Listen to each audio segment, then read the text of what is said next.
Los niños a jugar fútbol. Mm. Y los niños por la cuerda. ¿Qué es la educación física? ¿Cuál es su identidad? Bueno, fíjate que cuando tú le preguntas a la gente qué es educación física, la mayoría de las veces no tienen una respuesta concreta.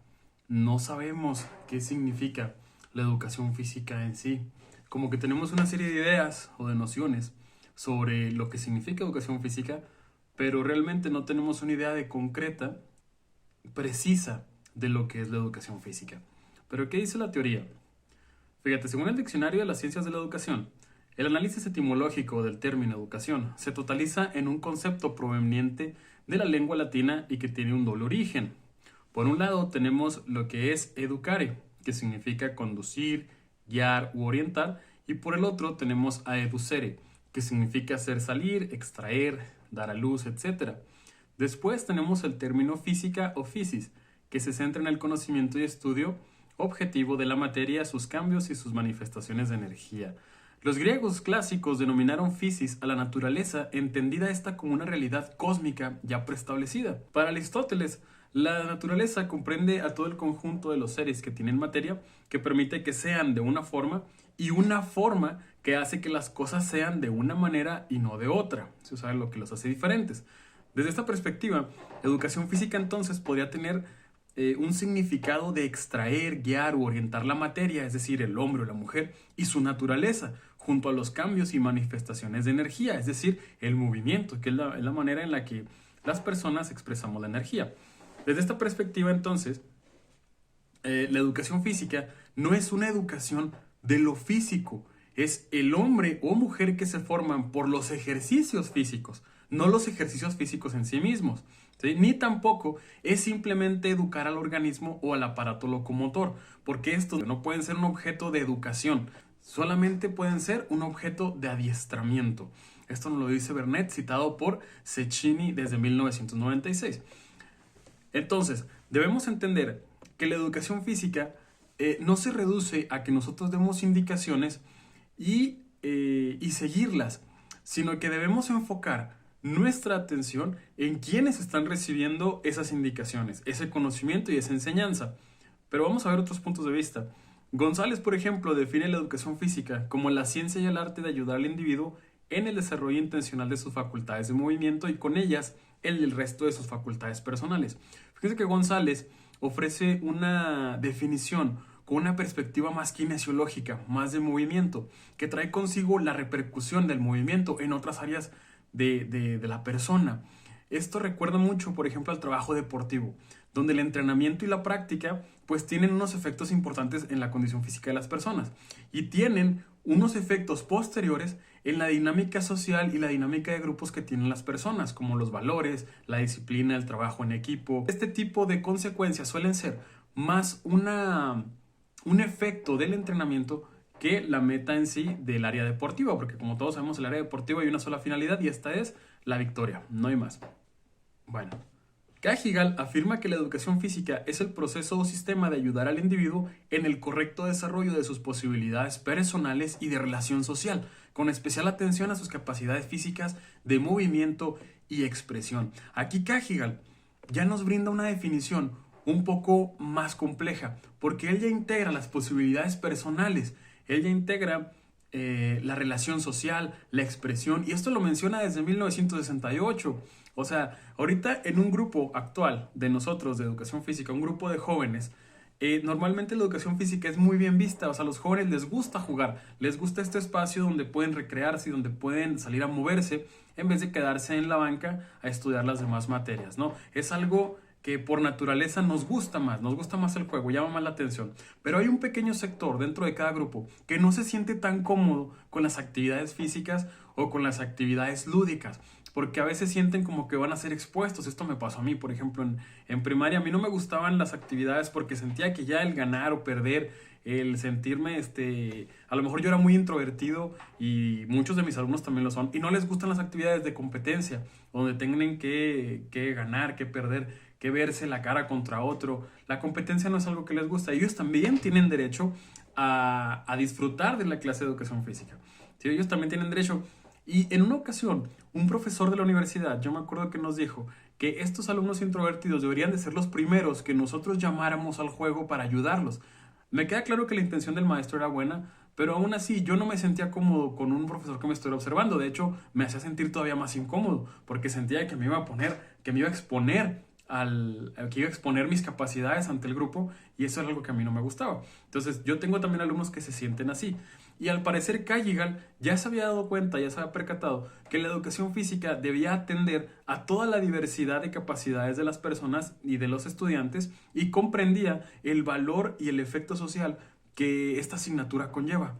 Y esto nos lo está haciendo saber desde 1968. O sea, pareciera que desde entonces él nos está gritando que ningún alumno debe quedar sin movimiento y sin progresar de acuerdo a su ritmo y a sus propias posibilidades. Es algo que Geiger queda claro desde hace muchísimo tiempo.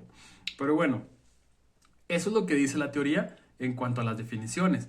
Pero ¿concuerda con lo que pensamos o concuerda con lo que estamos haciendo dentro de la clase? Me puse a preguntar a la gente qué era para ellos la educación física. Y las respuestas fueron muy variadas. Ellos contestaban que era desde jugar, hacer deportes, hacer ejercicio, hasta no hacer nada. En muchas ocasiones decían que era como una hora libre, respuestas 100% reales. Y me preguntaba yo, ¿por qué hay tantas variaciones entre la experiencia que tiene una persona y otra en sus clases de educación física? Es decir, es una materia como todas las demás. Se supone que hay un programa, hay una serie de actividades, hay una forma de hacer las cosas. Si tú le preguntas a la gente qué es, no sé, qué vio en matemáticas, te contestará sumar, restar, multiplicar, dividir, ecuaciones. Es decir, va a haber un patrón de actividades, claro, de acuerdo al nivel, pero va a haber un patrón de actividades que se repite. En español, pues gramática, ortografía, la redacción, etcétera. Pero en la educación física se ven deportes, ejercicios, que al principio parecieran ser muy unidos entre sí, pero que realmente cada uno es un área de estudio diferente. ¿A qué se debe que educación física tiene unas respuestas tan diversas? Analizando todo lo que me contestaron, caemos en cuenta que la educación física al parecer no tiene una identidad definida, no tiene una serie de límites que nos digan dónde comienza y dónde termina el estudio de la educación física. Vamos a analizar. Según la investigación de su servidor, las primeras veces que se utiliza el término educación física se adjudica a John Locke en Inglaterra en 1963.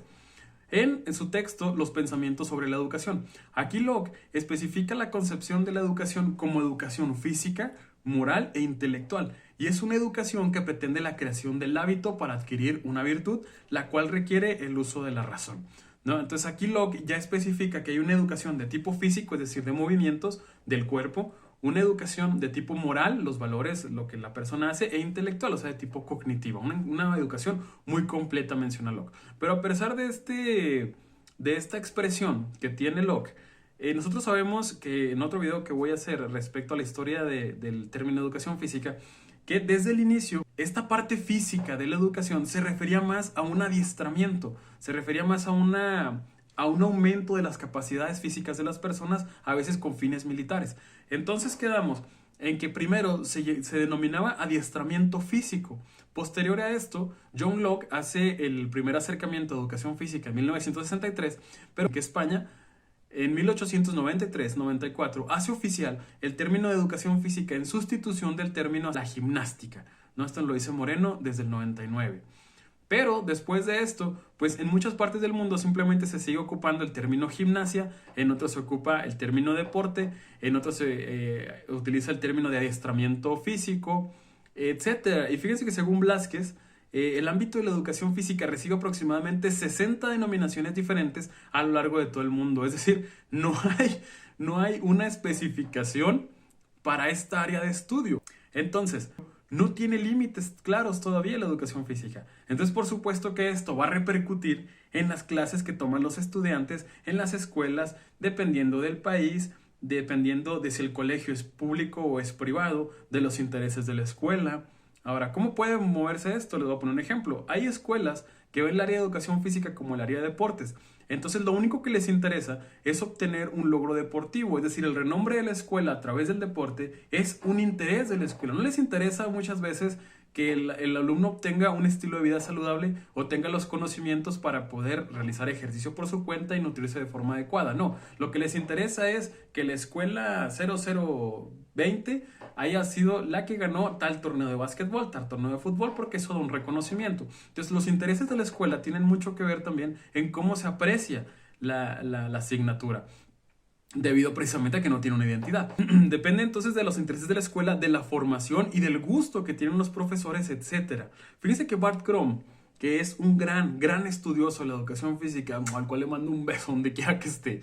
Este sujeto hizo un tremendo trabajo al hablar de la calidad en la educación física y de la crisis de identidad que se afronta, esta crisis de la que les estoy hablando.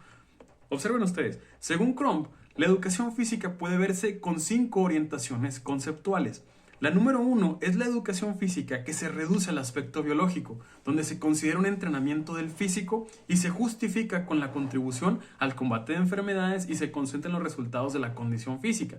Mantiene a los alumnos ocupados con ejercicios de alta intensidad y los test son los medios de evaluación más utilizados. Aquí en el aspecto reduccionista, al aspecto biológico, podemos ver cómo se va mucho simplemente al hecho de dar indicaciones de hacer ejercicios de alta intensidad y que el alumno simplemente los copie y los realice para obtener un rendimiento deportivo o un combate a la enfermedad. No hay un aprendizaje como tal, simplemente hay una reproducción de movimientos para hacer cambios a nivel biológico, ¿verdad? Es una manera de verlo. Número 2, tenemos la educación recreacionista. El movimiento es visto como el medio para explorar el entorno, comunicarse, desarrollarse, expresarse y construir un carácter. Según esta perspectiva, no se trata de aprender a moverse, sino moverse para aprender y educarse. El principal uso metodológico es organizar actividades de forma disciplinada y en clima positivo. Es decir, la recreación, ¿verdad? La exploración del mundo a través de diferentes actividades. Esa es la manera de ver esta actividad física de tipo recreacional. Luego tenemos la educación física personalista, que tiene mucha relación con el anterior. La educación física personalista. La esencia radica en la enseñanza y aprendizaje del movimiento como manera personal de ser y vivir. Aprender a moverse y no moverse para aprender. Aquí se promueve la identidad por el descubrimiento guiado, el cual es el principio metodológico característico. Es decir, aquí el docente se convierte en un guía que pone una serie de actividades para que la persona o el alumno vaya identificando, vaya aprendiendo cómo moverse, cuáles son sus posibilidades. Ya sabemos, por ejemplo, no sé, la psicomotricidad gruesa, se me viene a la cabeza correr, trotar, trepar, etcétera. ¿Cuáles son sus posibilidades a través de actividades guiadas? Es otra. Se fijan, estas dos últimas, la que es la recreacionista y personalista, tienen mucha relación con el enfoque que tenían los anteriores programas educativos que vivimos en México, ¿sí? Donde se trataba de hacer que el estudiante aprendiera a través del movimiento y al mismo tiempo descubriera sus posibilidades motrices. Es como una combinación, son formas de hacer la educación física en los últimos enfoques de los programas. Enseguida tenemos la educación física de socialización no crítica del deporte, donde se asume que el deporte es socialmente, socioculturalmente importante y relevante. La asignatura se asume como un espacio de educación deportiva, favoreciendo las capacidades físicas y tácticas para la participación deportiva, y el carácter selectivo, segregador del deporte es visto como algo natural.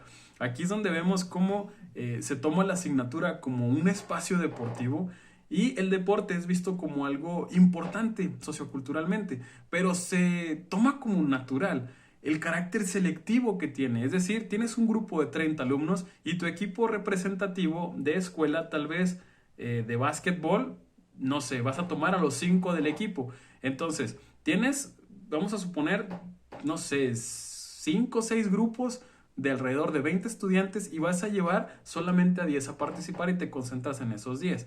Es verdad que hay una serie de actividades de trabajo deportivo que se puede trabajar con todos en caso de que tengas el material necesario, pero aquí de todas maneras vas a seleccionar y vas a segregar pues los mejores estudiantes que tienes en el área deportiva. Me queda claro que el deporte tiene algunas ramas para la recreación, pero regularmente el deporte es selectivo y va a segregar y va a clasificar a los estudiantes.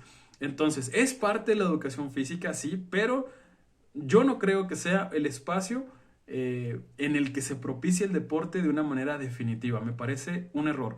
porque no estamos aprovechando los talentos ni estamos haciendo que los estudiantes avancen al ritmo que deberían o que pueden lograr por seleccionar un grupo de estudiantes que tal vez va a ganar una medalla y eso tal vez lo haga y pues hasta ahí va a llegar. En fin, aquí el deporte se convierte en el principal factor de desarrollo de la clase y esto trae sus repercusiones obviamente en los diferentes estudiantes que no son muy afines a las competencias o al aspecto deportivo de la vida. Bueno, finalmente tenemos la educación física sociocrítica, que es la que me parece la más interesante entre la clasificación de Crumb, en la cual la escuela se toma como un espacio de transformación e innovación cultural y social. La participación en la cultura del movimiento es de acuerdo a las necesidades y posibilidades personales para una mayor calidad de vida. Es decir, el deporte de rendimiento es visto como una manifestación de la cultura del movimiento, pero no es el dominante por sus características selectivas y exclusión de los menos aptos. Aquí se promueve los aprendizajes tecnomotores y sociomotores, además de competencias reflexivas, que es una palabra clave, para una participación personal en la cultura del movimiento durante toda la vida. Es decir, la educación física sociocrítica toma lo mejor, podríamos decir, de cada una de los diferentes aspectos de las conceptualizaciones anteriores y luego lo transforma para convertir al estudiante en una persona reflexiva de cuáles son sus posibilidades de movimiento, cómo éstas se involucran, cómo éstas se desarrollan para tener una mejor relación social con las personas y cómo va a tener una repercusión sobre su salud. Todo esto a través de ejercicios reflexivos. Entonces, algo que en los demás no se toma en cuenta. Bueno, a mi parecer, no hay una mejor que otra, simplemente hay unas orientaciones que pudieran ser más funcionales que otras a nivel social. Y todo esto es importante conocerlo porque según Carreiro da Costa, dependiendo de la concepción que tengamos nosotros sobre la asignatura, vamos a responder a la enseñanza en las escuelas con los alumnos. Una concepción deportiva en la formación del profesor va a lograr una concepción deportiva sobre los estudiantes. Esta es la razón de que haya tanta diferencia entre las clases de un profesor y otro. Y aquí viene una reflexión muy interesante que hace Crumb, cual le mando otro abrazo donde quiera. Las concepciones biológica, recreacionista y personalista tienen una característica muy interesante en común. Y esta es que ninguna acepta que la primera función del maestro de educación física es ayudar a los alumnos a aprender. Fíjense cómo la ideología biológica se convierte en un entrenamiento que hay que realizar y punto. Es decir, yo te digo lo que tienes que hacer, haces los ejercicios y vámonos al salón, ¿sí? Porque yo te estoy ayudando a combatir las enfermedades, pero no te estoy haciendo crítico, no te estoy haciendo pensar, únicamente estás aprendiendo a través de la repetición, de la réplica. Y luego, la ideología recreacionista y la personalista convierten el espacio de la materia en un recreo supervisado, donde el gusto y el placer del alumno se convierten en la finalidad. Es decir, nos especializamos en buscar actividades que sean del gusto de los estudiantes para que ellos las realicen, se diviertan y haya un jueguito, risas y vámonos al salón. No hay un espacio a veces de reflexión, no hay un espacio donde haya un desarrollo cognitivo de los aprendizajes, de lo que se busca realizar, sino que simplemente se convierte en vamos a jugar a esto, vamos a jugar a aquello, vamos a reírnos, a divertirnos y vámonos y listo. Y nos quedamos con esa simple idea. Entonces, es obvio con todo este tipo de diferencias que la sociedad no entienda cuál es la finalidad de la materia. Si a veces los mismos profesores no comprenden lo que están haciendo, cómo y con qué finalidad se está haciendo. La sociedad no percibe que está aprendiendo algo dentro de la materia de educación física. Entonces, dice Crumb, si la finalidad de la educación física no es aprender algo, difícilmente la sociedad y los políticos van a comprender la importancia y el valor personal y social que tiene. Es decir, las políticas no nos van a ayudar en el crecimiento de la educación física. Seguirá siendo vista como un espacio deportivo o un espacio donde nada más me ponen a hacer ejercicio o un espacio donde nada más tengo una hora libre. ¿Sí? ¿Por qué? Porque no se está aprendiendo algo en sí. La sociedad no está percibiendo que hay un aprendizaje, no le digo yo. Se dice en muchas partes. Yo ya hice el experimento de ir a preguntarle a las personas. Hazlo tú también. Te vas a dar cuenta que muchos no tienen claro cuál es la idea de lo que están aprendiendo. Claro, el deber ser nos lleva a contestar a veces que es el espacio donde aprendes a cuidarte bien y tenemos un estilo de vida saludable. Si ese fuera el caso y todas las escuelas lo hicieran así, pues no tendríamos el primer lugar en obesidad, no tenemos el primer lugar en enfermedades como la diabetes y tendríamos un país más activo. Entonces no podemos decir que las cosas se están haciendo bien si no se está notando dentro de la sociedad. Y aquí, pues es donde yo agregaría que si queremos posicionar la percepción social de la educación física positivamente, con la gran importancia, pues comencemos por guiar el esfuerzo en una finalidad educativa y no una finalidad de entretenimiento. Muchas veces nos concentramos más en actividades que entretengan a los estudiantes, que sientan que se divirtieron, que se vayan a gusto al salón, en vez de enfrentarnos a esta contracorriente de cambiar las clases a un aspecto un poco más cognitivo, un poco más de conocimiento sobre el propio cuerpo, del conocimiento sobre las actividades, del conocimiento de todo el abanico de posibilidades que podemos hacer. Nos quedamos simplemente con las actividades que les gusta, que los hacen sonreír y que simplemente me convierto yo en un supervisor. Y nos quedamos cómodos con eso y pues no hay una transformación social, no hay una educación física crítica. Entonces, retomemos, creo yo, retomemos las 5 concepciones y veamos qué es lo que más necesita nuestra sociedad. El primer lugar en el mundo en obesidad y problemas diabéticos requiere más deportistas. Piénsalo, o sea, claro, el deporte es una gran difusión de la actividad física, no hay duda. El deporte ha traído muchos beneficios hacia la salud, pero no podemos quedarnos solamente con que de los 10 niños que tenemos, uno se convierta en un deportista de nivel municipal o estatal y tal vez uno de entre 20 suba a un nivel superior de deporte. Son muchos los que se nos quedan atrás. Entonces tenemos que recuperar toda esa gama de estudiantes que se nos están quedando atrás. Entonces requerimos más deportistas, requerimos más recreación, requerimos jugar más a la trae o requerimos una serie de estudiantes, de personas con un criterio para tener un estilo de vida saludable. ¿Y de dónde va a sacar las herramientas para saber cómo se da este estilo de vida saludable? Pues en la materia de educación física, alimentación, cuidado de la salud, cuidado de la persona, higiene, herramientas de actividad física que son innumerables. De ahí es de donde pudieron aparecer todas estas herramientas.